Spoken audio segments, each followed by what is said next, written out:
Hi, I'm Joanne, and welcome back to the Animal Communication Business Series. Over the course of this series, we've explored what it really takes to build a sustainable business as a professional animal communicator, from mindset and identity through to structure, visibility, and growth. In the previous episode, we shifted from teaching into real life application by bringing professional communicators into the conversation to openly explore where they are in their business journey and what support they most need. And today, we continue that with our final conversation in the series. Joining Bex and myself is Mary, a professional animal communicator bringing her own experiences, questions, and reflections into the space. My hope, once again, is that as you listen, you hear parts of your own journey reflected back to you. Because sometimes the greatest learning comes not from being taught, but from witnessing someone else work through the very questions you've been quietly holding yourself. So, Bex, one of the things I love about these episodes is how much people learn through hearing someone else's questions. Why do you think that kind of shared conversation can be so powerful? I think it's exactly what you've just said, Joanne, because I think most people think that their struggles are quite unique to them. And I think if we are working for ourselves and maybe not surrounded by people who understand what we're doing or what we're going through, we probably spend a lot of time in our heads. So when you hear that someone else is saying and experiencing the things that you've been thinking or feeling, then that helps to kind of make you feel like you're seen and you're heard, right? So it means that you know that that's happening to other people. You're not quite so alone and you're not going as mad as you think you might be. I also think it's nice to hear like real conversations. So rather than having those kind of polished presentations where somebody's kind of preaching at you, the information tends to land a bit differently. And I also think being able to listen back at different stages of your journey, different things land at different times. So something that you might have heard people say over and over and over again, suddenly in somebody's context starts to actually make some meaning for you. And I also think with you guys being animal communicators within your community, there's also something about trust. So rather than you feeling quite isolated, knowing that you're figuring it out with other people and hearing other people being honest about, either where they're stuck or what they're experiencing, I think it makes it so much easier for people to then grasp that, land it and then implement it, I suppose. Yeah, in terms of the last episode, listening to the way that you worked with the two communicators, I was still picking up tips. Now, I shouldn't really be surprised, but that's the thing, isn't it? Like, yes, you're right. We might have heard it all before, but it lands differently at Yeah. different times. So, yeah, so really looking forward to delving into Mary's story and what her questions are with you. Let me come to Mary now. Thank you so much for being here and for being willing to step into this conversation so openly. These kinds of discussions require vulnerability. And I know that there will be listeners hearing parts of their own journey in what you share today. But before we move into the business side of things, Rebecca, I'd love for our audience to get to know you first. So let's start with you telling us a little about your own journey, how animal communication first came into your life. Thank you. Thank you so much, Joanne. And it's lovely to meet you, Bex. I'm looking forward to our conversation. So, my own animal communication story began many years ago when I used to be aware that I could sense things in not just animal beings, but in human beings, and dreams that I thought, I'm not sure what that means, or people coming to me and saying things. And then I trained as a physiotherapist, so I was very science based and worked with human beings for 30 years. But actually, what I had really wanted to do was to be a vet. But I thought, I'll never cope with being a vet because I'll be too emotionally attached and I'll get too upset and I won't be able to deal with any of the problems. Anyway, so once I had stopped doing my physio and I started getting involved in working with animals as opposed to having animals as companions, I realized that actually none of those things were true. I was able to be really empathetic with animals, regardless of what condition they were in.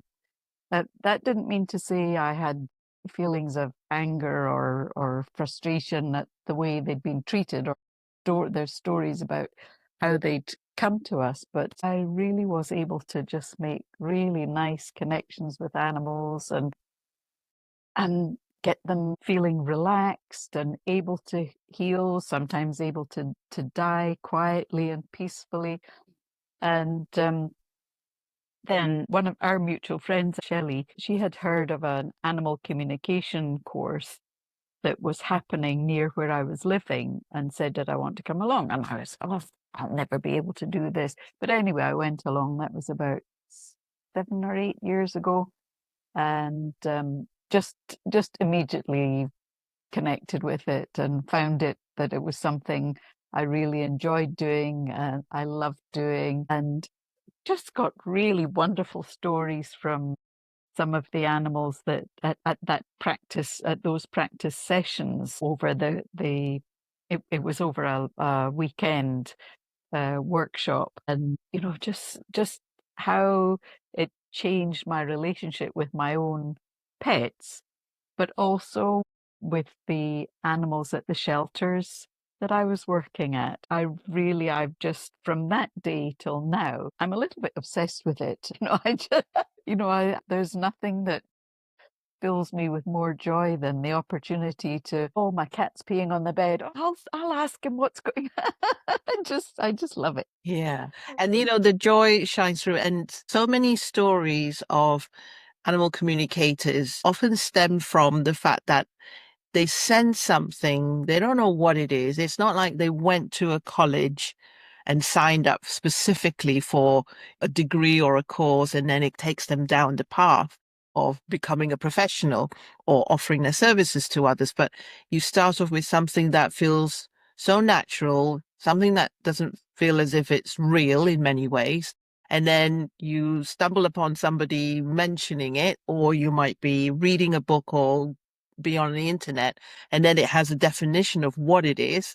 Then you move into a workshop or a gathering of some sort, and then that really enhances the fact that all that you've been experiencing, you're not alone, and that other people are also doing. And then you start hearing different stories. So what's was it challenging because you started off as something that you just followed, a path that you sensed and enjoyed, and then you became a professional, and we define professional animal communicators being the fact that you would charge for services that you offer other people.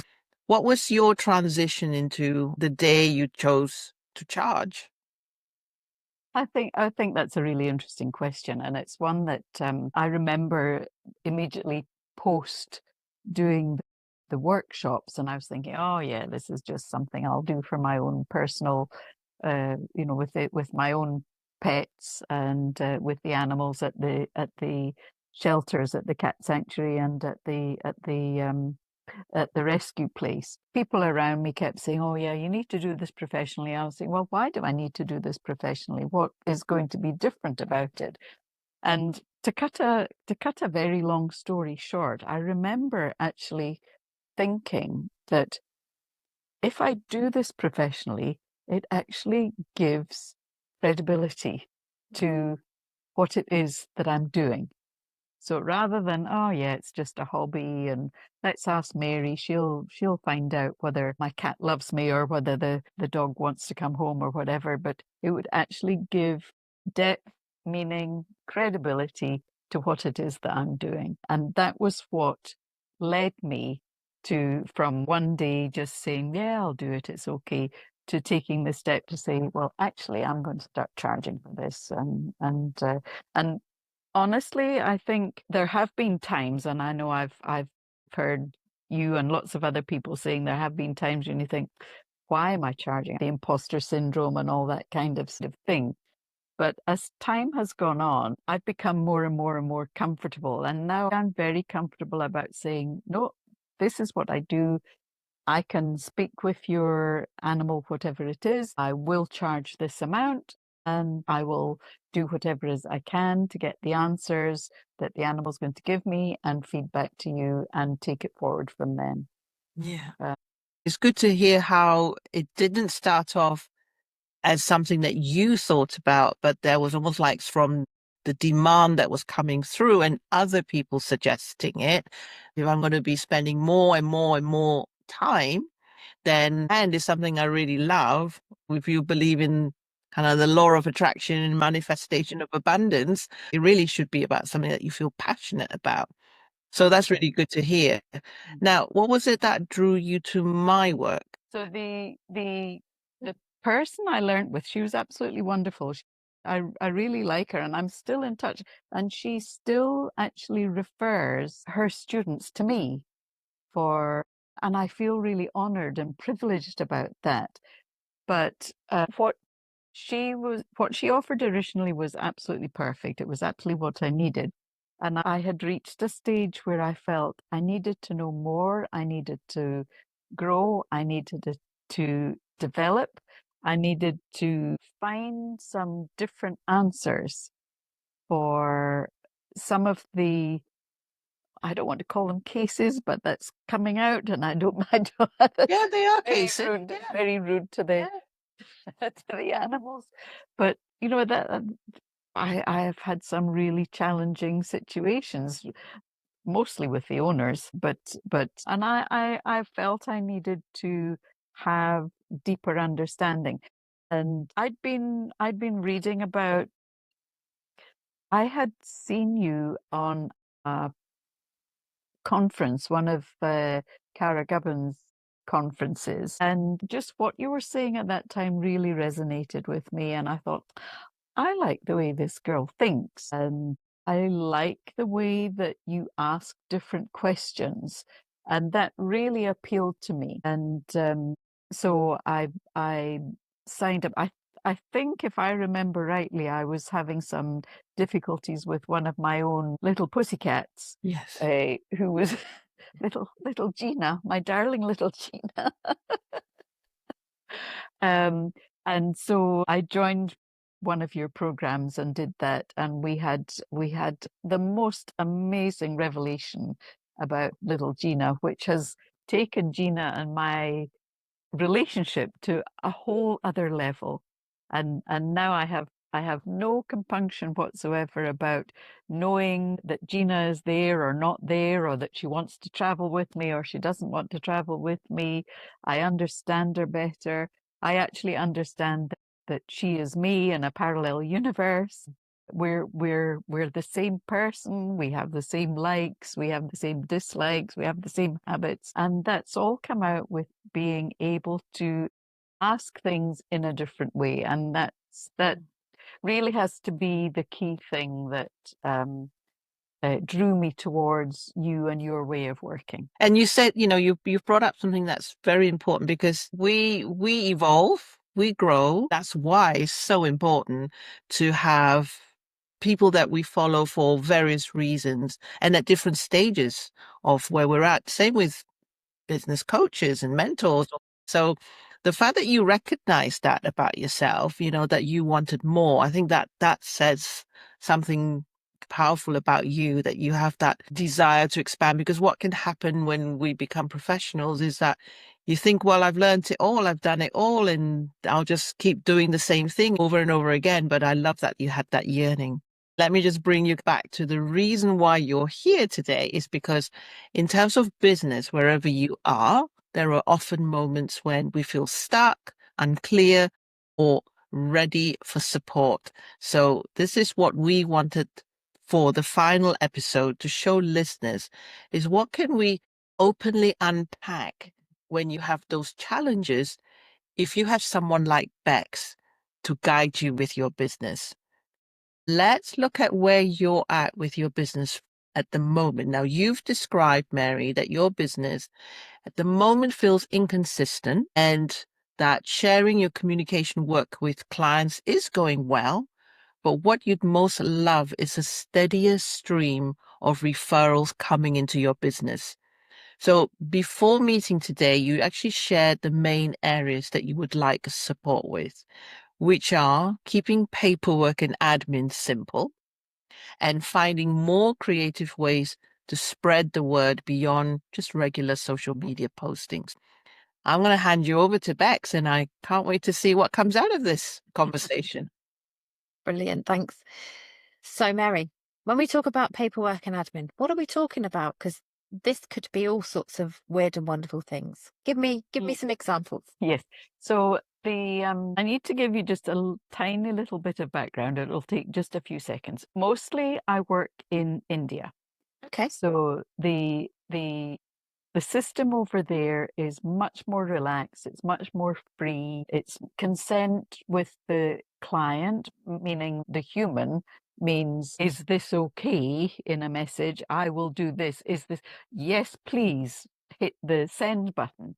Yeah. Whereas currently I'm in the UK, but over here things are much more rigorous. As you well know, it's a litigious society. There are so many pitfalls. There are for the client as well as for the professional, and the paper trail and all that kind of stuff. So at the moment, what I do, this is one of my notebooks. So when I'm with a client, no, I'll take a step back. So when a client refers me, it's usually on a WhatsApp message. I have a pro forma sheet that describes my work and what to expect and how much I charge. I send that to the human client to say, have a read of this. If you agree, get back to me and we'll go ahead. And that's when yes, that's fine, hit send. So when I'm with the client, I record it in one of these notebooks. I then type it up in my documents so that it looks tidy and professional and nobody can read my writing anyway. I send that to the client and that is it. So mostly what I've done now is I don't do the communication until I've received payment, but I don't have an invoice form.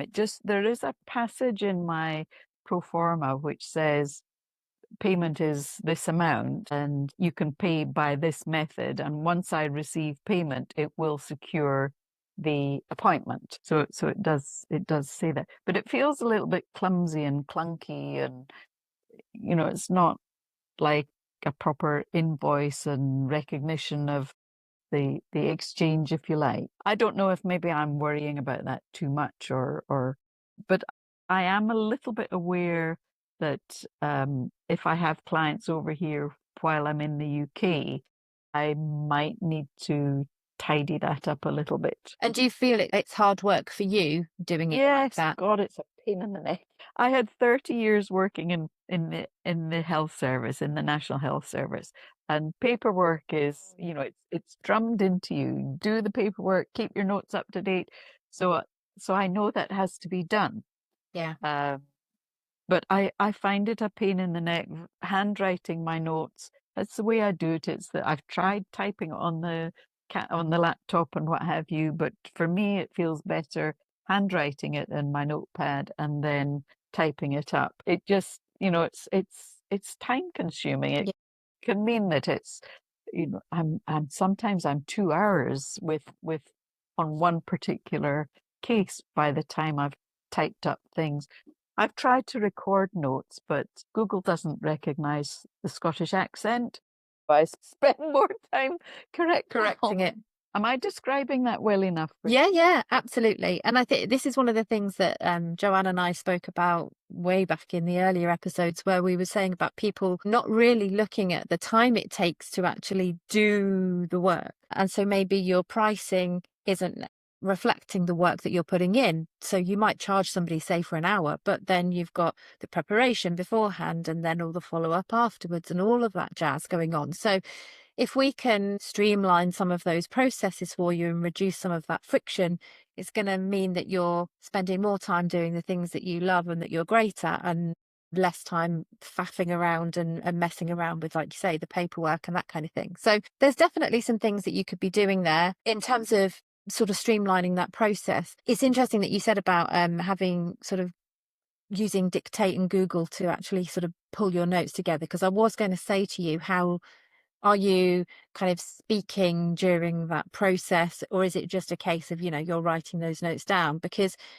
actually there are some fabulous dictation tools out there now where if you're talking to them, they would be saving you a lot of time to be writing notes down and then typing them up.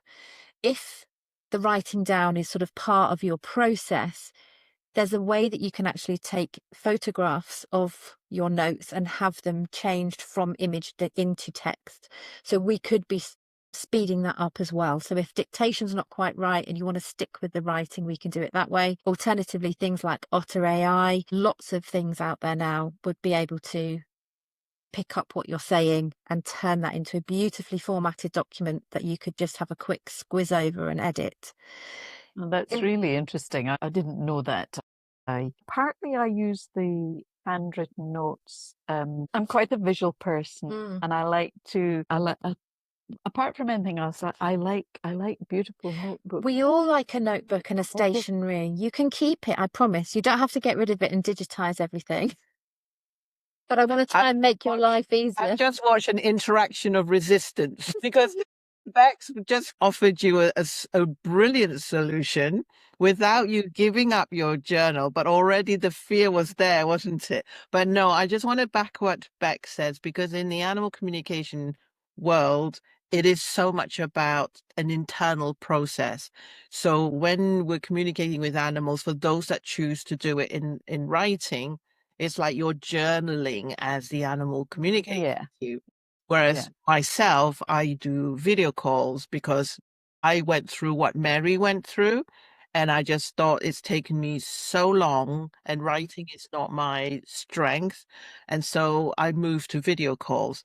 So absolutely, Mary, I would say take up Bex in terms of the suggestion where you take a photo shot, because I recently discovered that.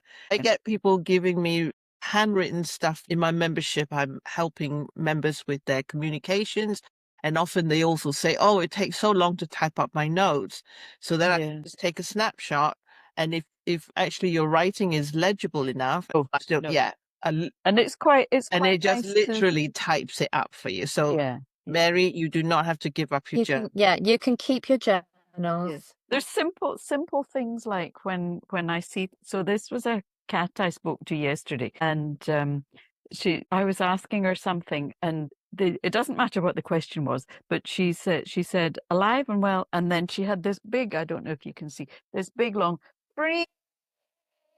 She was so, and I just feel I would miss the things like that when I go back and I say, oh yes, I remember that's what happened there. And if I get asked follow-up questions, I immediately see that and I think, oh yeah, I remember what I saw, I remember what I heard, I remember the cat's emotions at that point, and so it's things like those I fear I would miss if I started dictating or things like that. But I take on board your. But we can do a hybrid.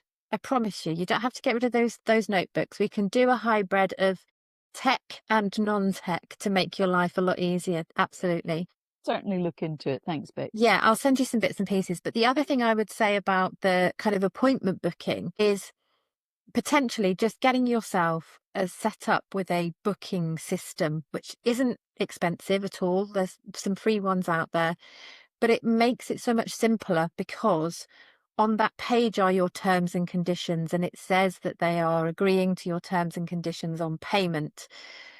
They have to click pay, and they have to do the transaction before it then books the time into your diary. It can check when you're available. You can set the parameters on when you're available, when you're not. And it can also then send follow-up reminders and things like that so that people know exactly what's happening. So once that payment goes through, you get a notification and it's all booked into your diary. They then get a notification and they get a follow-up email with what to expect, how to prepare, anything that you need them to do to follow up. So you have then a bit of an audit trail for if somebody says, oh, I didn't expect it to be this or that.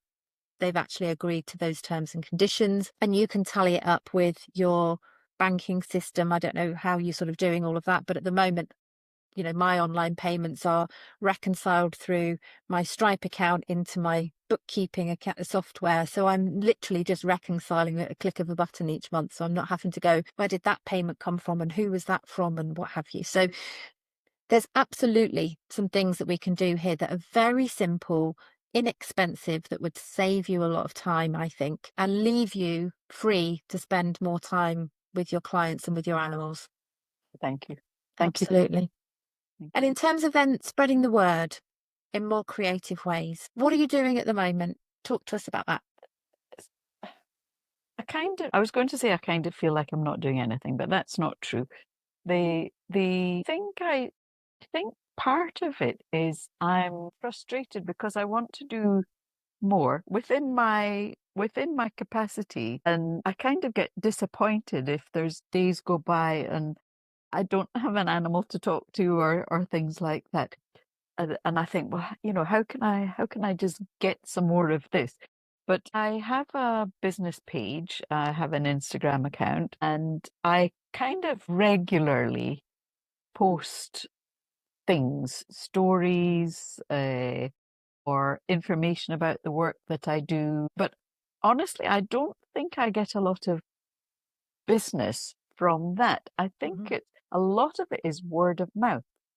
The dog I spoke to this morning, that comes from a client that she's been a regular of mine for 18 months.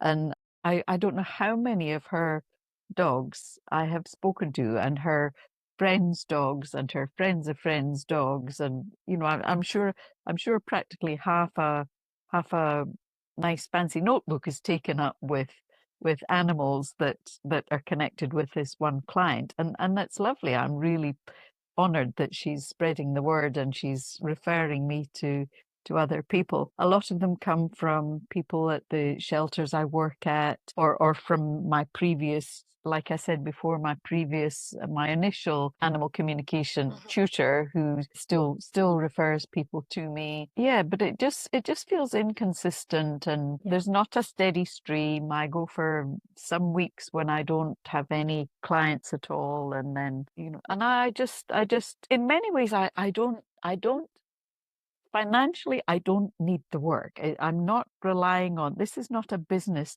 to earn my keep. This is a business because it's something I really enjoy doing. A few years ago, when I started doing it professionally, I said, well, as long as if I make enough in a month to pay my rent, I'll be happy. And most months, that is what I do, is what I'm able to achieve. And I'm really happy with that. But from an aesthetic and satisfaction point of view, I would like some more. I would love to be just. I'm so curious about what animals are doing, and humans' relationships with their animals, and I really just want to be able to spread that word. And I think really I get frustrated that I don't have more opportunities to do that. I really think that's where I'm coming from. Okay. So universe, she wants some more. She's not just wanting to pay the bills and that's it. She's ready for some more. So it's on its way already, Mary, because you put the intention out there.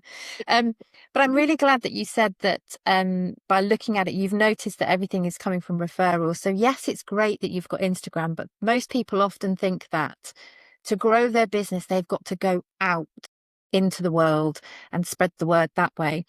Actually, the vast majority of your business, if it's coming from referrals and from people that it's a case of actually just going and intentionally asking them for more referrals because you love what you're doing. It's, thank you. It's great that you're sending people in my direction. Send some more. So you could formalize some of that referral loop a bit more. So you could go back to some of the past clients that you've had that you haven't spoken to in a little while and go and speak to them and see how they're going. See if they know anybody who would need you in their life. If you're out and about at fairs, I think you go out and do those kind of things, aren't you? Is capturing those people and asking them who do they know and getting your network to do that, working for you to send people in your direction. So keeping in touch with people, offering people follow-ups, not just a reading, say for now, but let's book you another one in say 6 months' time and see how you're getting on, so that you're almost a bit like, when we go to the hairdresser, we know that we go to the hairdresser and we know that in 6 to 8 weeks' time we're going to need to be going again, so we forward book those appointments. So if we can get people into the habit of doing that with you, you're going to have much more footfall, much more pipeline coming through the business, I think. And it doesn't have to mean then going out there and creating lots of marketing and lots of content in order to do it. So I think what you're saying makes absolute perfect sense, and especially I'm thinking of some of the clients that I've dealt with and some of the situations, and I think I mentioned earlier on that often the situation is not changing the behavior of the cat peeing on the bed or the dog barking at the strangers. It's the way the human has something. There's always a message for the human about their behaviors and about yeah, what they need to do. And I think you're absolutely right. If I'm really passionate about changing the way that humans interact and with their pet companions and their relationships with their pet companions and their understanding of what their pet companions do, then actually in some ways I'm being negligent by not following that up. they need you. They need you in in their lives. That's what it Yeah. is. And it's not necessarily a case of, following up with them just because you want them to buy more and do more things.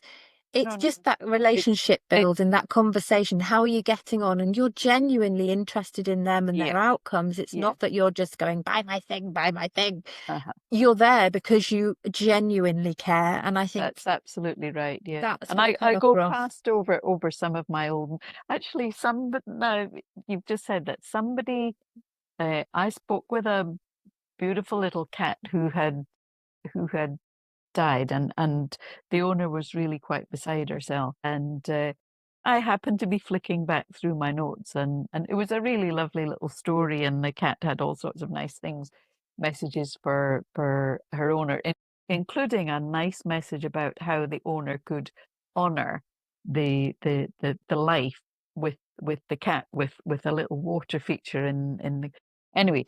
the I got a referral. This was a few months ago. I got a referral from a lady, and it was this particular owner who had passed on my information. So at that point, I was able to say to this lady, by the way, I was thinking about Taxi with the Cat. I was thinking about Taxi and what happened. And it gave me, and it was really just lovely to have that opportunity to say, I've been thinking about your cat. I've been thinking about what message the cat gave you, what happened, and she told me what happened. And it was lovely. It's peace. It's Yeah, it's perfect. closing those loops, isn't it? And Yeah. understanding, Yeah. like we all know, when we read a good book, we want to know what happens next on the next page and in the next chapter, those sort of cliffhangers.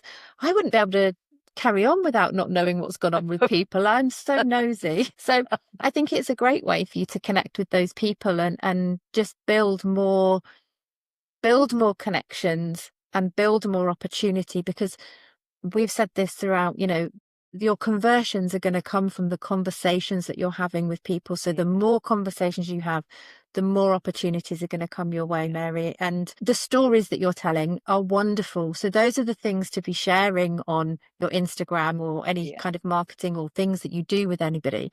That's what's going to engage people, because they're going to recognize themselves in your stories and want to be a part of it.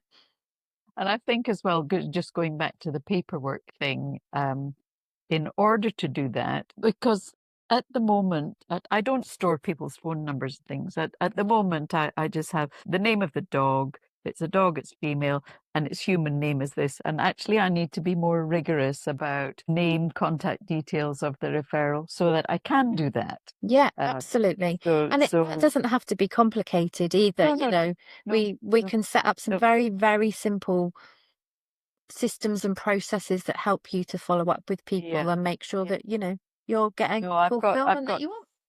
Yeah, I've got some ideas. Thank you. Thank you so much. I just want to kind of interject here a bit because I know Mary and I follow her posts, and talking is like, yesterday we were talking about, I say yesterday because we recorded episode 7 yesterday, and how as the communicators are talking and Bex is coming in and helping you unpack it, I just get all these like different ideas. For you, Mary, up to me, you've always been a fantastic storyteller. And I think just listening to you today, that really comes through. And when I think about the post that you write, there's two things. You said something like, I don't think I get a lot of referrals from the social media, but actually I think from what I'm hearing Bex is saying to you is that social media isn't necessarily the only place to get clients. And in fact, it's not always going to be the most successful place to convert. But what it does is it reminds us that you are around. Yeah. So when you don't post regularly, we forget about you, truly. And that's what happens, because it's so busy, that world is. And then when you pop up, it's like, oh, Mary's this. But your stories are so rich. But I'm wondering where one story of yours can actually be 10 posts, because it's so rich, it's so layered. And then you can go like part 2 tomorrow or part 2 later, and then that keeps people hooked. And it's like, oh, I'm going to look out for a post next time, because for sure, one animal communication session, you could write a whole, you just take a snippet, don't you, of like just one section. So yeah. Totally. So maybe that's something when you're thinking, because I feel like what you're saying is you only post when you've had a session. So you tell that story. But actually, if you had that one story and you could get that, and Bex will have tools. Is that right, Bex? You can have. Oh, I've got tools aplenty. Tell us about this. I think this is good. So if you're already like, wow, I can take a snapshot and then to have that, transcribed, then Bex, tell us some tools around. So say Mary has one story of a communication that lasted 45 minutes and it's so rich and so layered. What can help her to actually turn that into 10 posts? Well, I mean, AI is going to be your friend at this point. And this is one of the reasons why, again, we do lots of stuff and we record these things online. So we can take either the transcript, or we can take the notes, or we can take you just telling the story, recorded into your phone. It doesn't have to be during the session. You could tell the story as if you're telling me. And quite often as humans, we work in response. So sometimes with a blank page, we go, oh, I've got nothing to say. I don't know what to do or whatever. So, I could ask you a question, and Mary, you've told us so much wonderful stuff this afternoon that all of this could be turned into content for your business.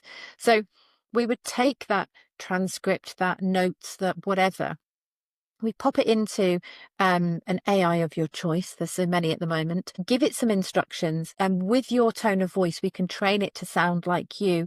It then starts to tell that story either in little to be continued snippets, or it can repurpose it into little captions that can go over the top of some video, or, we could literally, the world is our lobster at this stage when it comes to creating stuff. So in terms of being creative about what you're putting out there, absolutely, there's so much stuff that you can use.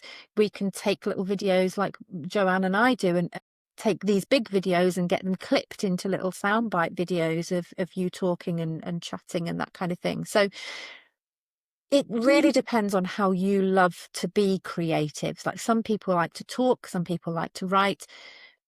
But we can then take that and repurpose it into so many different things, into visuals, into infographics, into whatever you could dream of.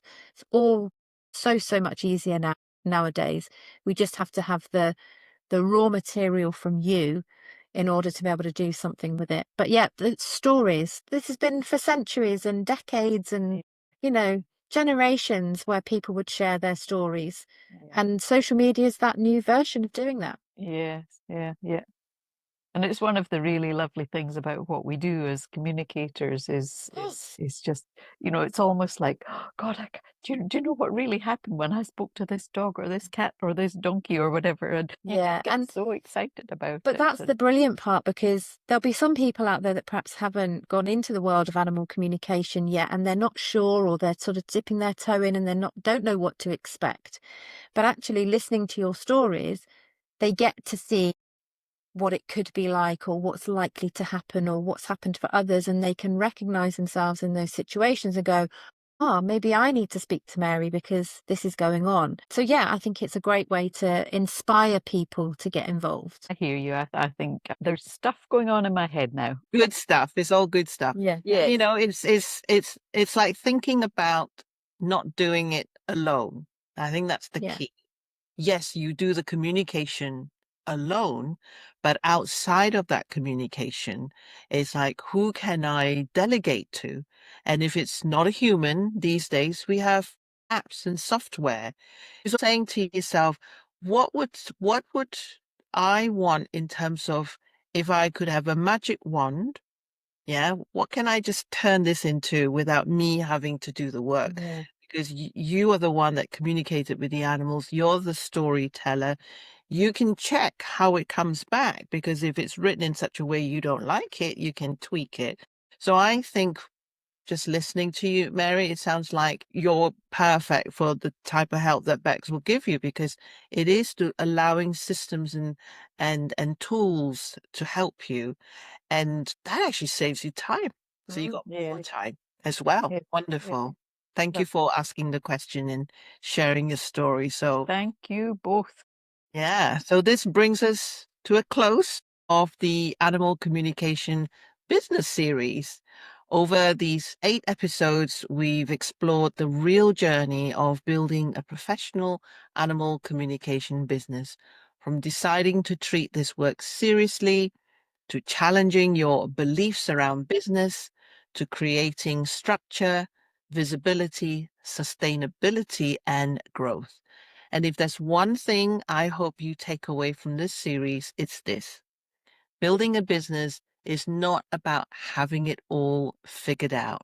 It's about being willing to keep learning, keep refining, keep asking better questions, and keep building with intention. Because no matter where you are in your journey, whether you are just starting out, becoming established, or refining what already exists, growth always begins with awareness. If this series has helped you reflect on your own business journey and you'd like further support, you'll find links accompanying this episode to connect with both myself and Bex.